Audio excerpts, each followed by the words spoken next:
Quran surat Al-Hijr ayat 17 saliyane nerangake yen jin diciptakake luwih dhisik timbang Nabi Adam.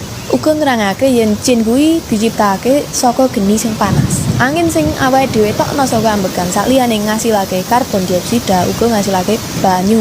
Dadi banyu minangka unsur sing ana ning menungsa. Mula jangkep kabeh unsur lemah, geni, angin lan banyu kuwi pancen ana ning awake dhewe. Dadi sedulur papat.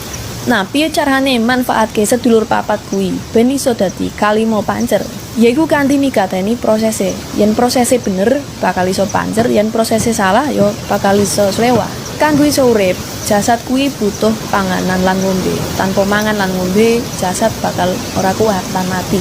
Mergo bahan bakar jasad kuwi asale saka panganan, mula awake dhewe kudu iso njaga jinis panganan. Apa sing awake dhewe pangan kuwi njelasake sapa awake dhewe. Yen sing dipangan apik, mula energi sing ditokno uga apik. Yen sing dipangan elek, sing ditokno uga dadi elek. Proses pembakaran sing duweni sifat geni iki rawan kanggo dileboni sifat setan. Jin jahat iso mlebu bonceng ning panganan kuwi, mergo bakal diproses nganggo unsur sing padha, ya kuwi geni. Sing diseran sapa? Ya kuwi sing jenenge sedulur aluamah, sing duwe unsur lemah.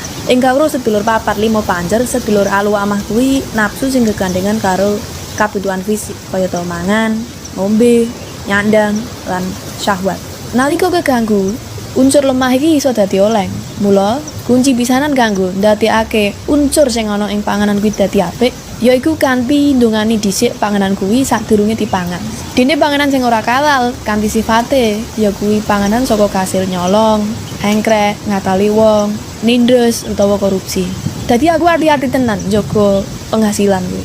Iki mbebayani tenan, mbebayani banget. Walesane ora mung ning akhirat tok, ning uga iso langsung ditampa ning donya kuwi. Yen anak-anake dipakani saka kasil kuwi, biasane anake uga dadi bocah sing ra genah. Yo bali iso maneka warna. Delala umpamane anake iso apik, ning ganti urip bebrayane sing bubrah, bojone selingkuh. Akeh cara, mergo energi kuwi sifate kekal.